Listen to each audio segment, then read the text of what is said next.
Hello students, welcome to my YouTube channel. Last video में हमने एंथोसेरोस के कौन कौन से टॉपिक कवर कर लिए हैं। उसमें हमने उसका क्लासिफिकेशन पढ़ा, उसके एक्सटर्नल फीचर्स की बात करी, उसका रिप्रोडक्शन पढ़ा जिसमें हमने सिर्फ अभी तक वेजिटेटिव रिप्रोडक्शन को डिटेल में जाना है। लेकिन इस वीडियो में हम उसका क्या पढ़ने वाले हैं, सेक्सुअल रिप्रोडक्शन। और सेक्सुअल रिप्रोडक्शन में कौन सा फेज पढ़ेंगे हम आज, गेमेटोफिटिक जनरेशन पढ़ेंगे। ठीक है, तो सेक्सुअल रिप्रोडक्शन अगर एंथोसेरोस का देखें तो कैसा होता है, वो होता है oogamous टाइप का। Sexual reproduction is oogamous type. अब oogamous टाइप क्या होता है, ये मैंने बहुत बार आप लोगों को बताया है, एक बार फिर से बताती हूँ। oogamous टाइप का मतलब ये होता है कि जिसमें जो मेल सेक्स ऑर्गन होते हैं या मेल रिप्रोडक्टिव बॉडीज जो होती हैं, जनरली क्या होते हैं, एंथ्रोजॉइड्स होते हैं। तो वो एंथ्रोजॉइड्स क्या करते हैं, वो स्मॉल होते हैं, है ना, और मोटाइल नेचर के होते हैं। मोटाइल नेचर का मतलब होता है जो एक जगह से दूसरी जगह मूव कर सकते हैं। और जो फीमेल सेक्स ऑर्गन्स होते हैं वो एक एनलार्ज होता है, यानी कि बड़ा होता है, और वो नॉन मोटाइल नेचर का होता है, अपनी जगह से दूसरी जगह मूव नहीं कर सकता। तो ऐसे रिप्रोडक्शन को कहते हैं oogamous टाइप का रिप्रोडक्शन। तो एंथोसेरोस में सेक्सुअल रिप्रोडक्शन किस टाइप का है, oogamous टाइप का। नेक्स्ट पॉइंट आता है कि male reproductive bodies are known as antheridia and female reproductive bodies are known as archegonia. यानी कि मेल रिप्रोडक्टिव बॉडी का क्या नाम है, एंथ्रीडिया, और फीमेल का नाम है archegonia. Some species of Anthoceros like Anthoceros fusiformis, Anthoceros punctatus and Anthoceros himalayensis, Anthoceros crispulus are monoecious. यानी कि सम स्पीशीज जो एंथोसेरोस की होती हैं, जिनके मैंने अभी नाम लिए हैं, ये कुछ स्पीशीज जो है किस टाइप की होती हैं, मोनोशियस होती हैं। मोनोशियस का मतलब होता है कि जिसमें मेल और फीमेल जो सेक्स ऑर्गन्स होते हैं वो किसी सेम इंडिविजुअल में होते हैं। ठीक है, ऐसे जो है स्पीशीज को कहते हैं मोनोशियस।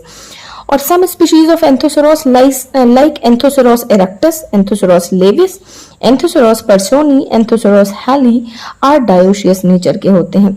डायोशियस नेचर का मतलब क्या हुआ कि जो मेल और फीमेल सेक्स ऑर्गन्स हैं वो डिफरेंट स्पीशीज में, डिफरेंट ऑर्गेनिजम्स में पाए जाते हैं। ठीक है, डिफरेंट थैलस पे पाए जाते हैं।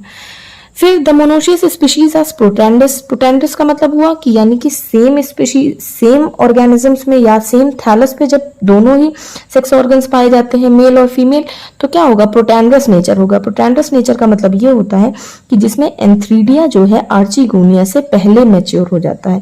एंथ्रीडिया क्या है, एंथ्रीडिया हमारा मेल रिप्रोडक्टिव बॉडी है, इसलिए ये जो है एंथ्रीडिया जो है वो पहले मैच्योर हो जाता है in comparison to archegonia.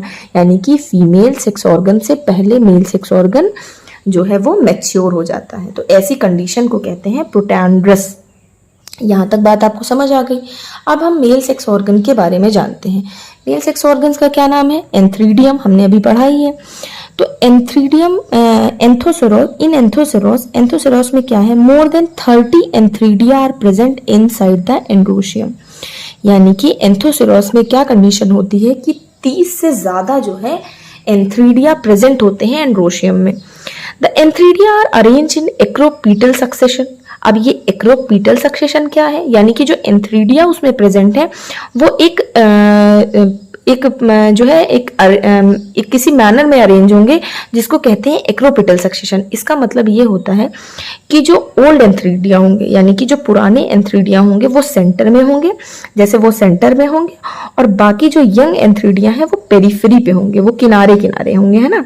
Old वाला बीच में होगा, बाकी सारे साइड में होंगे यंग एंथ्रीडिया। ऐसे सक्सेशन, ऐसे जो है अरेंजमेंट को कहते हैं एक्रोपीटल सक्सेशन। तो एंथोसेरोस में जो है एंथ्रीडिया का अरेंजमेंट कैसा है, एक्रोपीटल सक्सेशन का है। फिर उसके बाद उसके अगर स्ट्रक्चर की बात करें तो the antheridium has a long stock. यहाँ पे देखिए डायग्राम मैंने बना रखा है, कैसा है कि यहाँ पे क्या है, एक लॉन्ग स्टॉक है, लंबी सी स्टॉक है एंथ्रीडियम में। ठीक है, एंड ग्लोबोज बॉडी, और बॉडी कैसी है, ग्लोबोज बॉडी है। ठीक है, ग्लोबोज बॉडी है।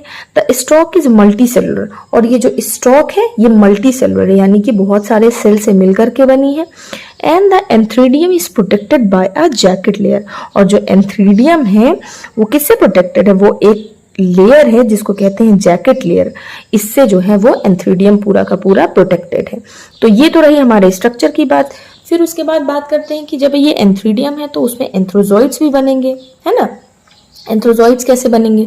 अब dispersal of antherozoid when the central antheridium matures, जो बीच में है एक्रोपीटल सक्सेशन में, जो बीच में है सेंटर में है ना, यानी ओल्ड एंथ्रीडिया की बात हो रही है यहाँ पे, और बाकी यंग वाले तो जो है वो पेरीफेरी पे होते हैं, है ना, यानी कि आउटर सर किनारे किनारे होते हैं। तो जो सेंट्रल एंथ्रीडियम है वो मैच्योर हो गया, it presses the inner wall of antheridial chamber. वो क्या करेगा? एंथ्रीडियल चैम्बर की वॉल को जो है प्रेस करेगा। Therefore, narrow opening is formed at the middle। फिर क्या होता है? बीच में जो है एक ओपनिंग बन जाती है ना, एक ओपनिंग बन गई। अब क्या हुआ? जब एक ओपनिंग बन गई तो क्या हो रहा है? Now water drops enter through this pour.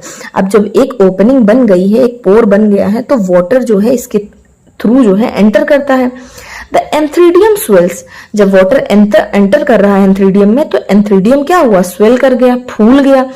The एंड्रोसाइट mother cell, जो उसमें अंदर एंड्रोसाइट मदर सेल्स हैं, एएमसी जिनको कहते हैं, है ना, तो ये क्या कर रहे हैं? Divides into androcytes. फिर उसके बाद एंड्रोसाइट मदर सेल जो होती है वो डिवाइड हो जाएगी एंड्रोसाइट्स में, ठीक है, वो एंड्रोसाइट्स में डिवाइड हो जाएगी। The androcytes the androcytes comes out as mucilaginous substance। फिर वो एंड्रोसाइट जो है वो म्यूसिलेजिनस सब्सटेंस की तरह वो बाहर आ जाते हैं, और वो क्या करते हैं? And Metamorphosis into antherozoids. और फिर वो क्या बनाते हैं? वो जब बाहर आ जाते हैं तो वो क्या बनाते हैं? एंथ्रोजॉइड्स बनाते हैं। अब ये एंथ्रोजॉइड्स कैसे होते हैं? Mature antherozoid is unicellular. जो मेच्योर एंथ्रोजॉइड्स होगा वो कैसा होगा? यूनिसेलुलर, यानी कि सिंगल सेल का होगा। यूनिन्यूक्लिएट, यानी कि सिंगल न्यूक्लियस होगा, एक न्यूक्लियस होगा। फिर उसके बाद क्या होगा? बाईफ्लैजिलेटेड। बाईफ्लैजिला का मतलब होता है बाई मतलब दो, दो फ्लैजिला प्रेजेंट होंगे उस पे, ठीक है। एंथ्रोजॉइड की बात हो रही है, एंथ्रोजॉइड के स्ट्रक्चर की बात हो रही है। Now the oldest antheridium. Now the oldest antheridium, यानी कि जो पुराना एंथ्रीडियम है, यानी कि जो सेंटर पे था, वो क्या करेगा? कोलैप्स कर जाएगा, कोलैप्स हो गया। And the second antheridium stands in the middle. और फिर जो उसके बाद वाला, जैसे हमने पढ़ा ना कि सेंटर वाला जो है वो ओल्ड एंथ्रीडिया है, वो मैच्योर हो रहा है, ऐसे ये बात पढ़ी। फिर जो पेरीफेरी पे है, यानी जो सेकेंड नंबर पे लगा है, अब उसका टर्न आ रहा है, ठीक है, तो वो जो है स्टैंड में आके लाइन में वो लग जाएगा उसके बाद, सेंटर वाले के बाद। तो the same process continues for all the flow of antherozoids from the androecium. फिर यही प्रोसेस जो है, पहले सेंटर वाला मैच्योर होगा, फिर उसके बाद वाला, फिर उसके बाद वाला, ऐसे जो है ये प्रोसेस जो है कंटिन्यू चलती रहती है फ्लो में। और क्या है? एंथ्रोजॉइड जो है ऐसे मैच्योर हो जाते हैं, ठीक है। यहां तक समझ आ गया। अब फीमेल सेक्स ऑर्गन की बात करते हैं, आर्चिगोनियम की, जिसका नाम क्या है? Archegonium. Archegonia develop in the flash of the thallus. Archegonia कहाँ डेवलप हो रहा है? फ्लैश ऑफ द थैलस की, किस पे? On the dorsal surface. Dorsal surface पे आर्चिगोनिया डेवलप हो रहा है। The place of an archegonium on the thallus can be identified by the presence of mucilage mound. अब ये मुंड क्या होता है? मुंड का मतलब होता है ढेर, है ना, जैसे कहीं क्या होता है, कभी कभी कूड़े का ढेर लगा है, ऐसे ऐसे तो स्ट्रक्चर ऐसे बन के आता है ना, तो सेम उसी तरह जो है हमें कैसे पता चलता है कि ये आर्चिगोनिया है? तो हम ऐसे आइडेंटिफाई करते हैं कि वहां पे एक म्यूसिलेज मुंड बना होगा, ऐसे जैसे थैलस है, ये थैलस की सरफेस है, तो वहां पे एक मुंड लाइक स्ट्रक्चर होगा, तो इससे पता चल जाएगा कि यहाँ पे आर्चिगोनियम प्रेजेंट है, ठीक है। ये क्लियर हो गया। फिर थोड़ा सा स्ट्रक्चर को जान लेते हैं आर्चिगोनियम के। स्ट्रक्चर कैसा है? अब मैच्योर आर्चिगोनिया है ना, मैच्योर आर्चिगोनिया क्या है? Consist of 2 to 4 cover cells. जो मैच्योर आर्चिगोनियम है उसमें 2 से 4 कवर सेल्स हैं, ठीक है। फिर क्या है? In axial row 4 to 6 neck canal cell है। नेक कैनाल, यहाँ नेक कैनाल सेल आपको दिख रहे होंगे, 4 से 6 है। वेंटर कैनाल सेल प्रेजेंट है, एक वेंटर कैनाल सेल प्रेजेंट है, और एक ही एग प्रेजेंट है, ठीक है। यहाँ पे नीचे जो है बॉटम में एक एग प्रेजेंट है। ये स्ट्रक्चर हमारा किसका हुआ? मैच्योर आर्चिगोनिया का स्ट्रक्चर है। यहां तक क्लियर हो गया। अब क्या हुआ कि जब एंथ्रोजॉइड्स जो है, फॉर्मेशन एंथ्रोजॉइड का हो गया, आर्चिगोनिया मैच्योर हो गया, तो क्या होने वाला है? फर्टिलाइजेशन होगा। तो फर्टिलाइजेशन में क्या होता है? When archegonia comes in contact with water. जब आर्चिगोनिया वाटर के कांटेक्ट में आ रहा है तो क्या हो रहा है कि जो नेक कैनाल सेल्स थी और जो वेंटर कैनाल सेल थी और आर्चिगोनिया की, वो डिसइंटीग्रेट हो जा रही हैं। डिसइंटीग्रेट का मतलब क्या समझ रहे हैं आप? डिसइंटीग्रेट का मतलब होता है कि डिसोल्यूशन हो जाना, यानी कि जो है सारी चीजों का ब्रेकडाउन हो जाना। मतलब जो इनमें कोहेशन था, जो स्ट्रेंथ थी इनकी बनी थी, जो आपस में ये इन लोग की जो एनर्जी थी वो जो है डिस्ट्रॉय हो गई और वो डिसइंटीग्रेट हो गए, यानी कि टूट गए, विघटन हो गया। एंड फॉर्म्स म्यूसिलेजिनस सब्सटेंस, और उन्होंने क्या बना लिया? एक म्यूसिलेजिनस सब्सटेंस बन गया। ठीक है, अब क्या हो रहा है? The mucilaginous substance absorbs water and swells, और ये क्या हो रहा है? ये जो म्यूसिलेजिनस सब्सटेंस है उसने क्या किया? वाटर को एब्जॉर्ब किया एंड स्विल्स, और क्या हुआ? फूल गए तो क्या हुआ? As a result the cover cell are thrown off, और इनके फूलने से क्या हुआ कि जो कवर सेल्स थे वो बाहर आ गए, थ्रोन ऑफ हो गए। And a passage is form, और एक उनके लिए रास्ता बन गया। किसके लिए रास्ता बन गया? थ्रू विच एंथ्रोजोइड एंटर, एंथ्रोजोइड्स के लिए एक रास्ता बन गया जिसके थ्रू वो एंटर करेंगे। कहाँ एंटर करेंगे? आर्चिगोनिया में एंटर करेंगे। अब क्या हो रहा है कि मेनी एंथ्रोजोइड्स एंटर, बहुत सारे एंथ्रोजोइड्स एंटर करते हैं, but only one fertilises the egg, लेकिन कोई एक ही एंथ्रोजोइड है ना, बाइफ्लैजिलेटेड जो होता है, यूनिन्यूक्लिएट होता है, यूनिसेलुलर होता है, कोई एक ही एंथ्रोजोइड जाकर के एग से फर्टिलाइजेशन होगा, और जब ये फर्टिलाइजेशन होगा तो ये क्या बनाएगा? ये एक जाइगोट बनाएगा। ठीक है, अब ये जो जाइगोट बनेगा, हमने ये हमेशा पढ़ा है कि फर्टिलाइजेशन का जो प्रोडक्ट होता है वो हमेशा जाइगोट होता है। ठीक है, ये जो जाइगोट होता है वो क्या होता है? 2n की कंडीशन में होता है, यानी डिप्लॉयड नेचर का होता है। ये बात आप समझ रहे हैं? डिप्लॉयड नेचर का कैसे हुआ? ये 2n कंडीशन कैसे हुई? देखो, n कंडीशन में ये हम गैमीट्स की बात, गैमेटोफिटिक जनरेशन पढ़ रहे हैं ना, तो यानी कि गैमीट्स का इन्वॉल्वमेंट है इसमें, इस जनरेशन में। तो एंथ्रोजोइड जो है वो n कंडीशन का है, हैप्लॉइड नेचर का है। एग सेल जो था वो भी n कंडीशन का था, वो भी हैप्लॉइड नेचर का था। तो जब दोनों आपस में फर्टिलाइजेशन हुआ तो ये फर्टिलाइज करके क्या हुआ?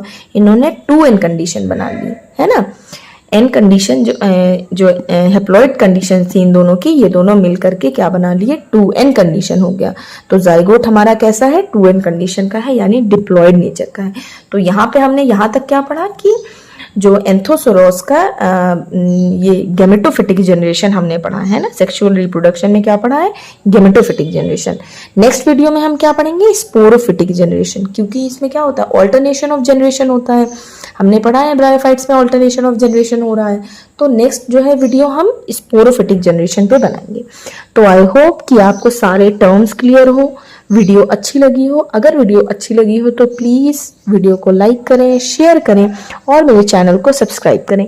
अपने फ्रेंड्स में जरूर शेयर करें मेरे चैनल को, और प्लीज ये जरूर बताएं कि मैं नेक्स्ट वीडियो किस टॉपिक पे बनाऊं। Thank you.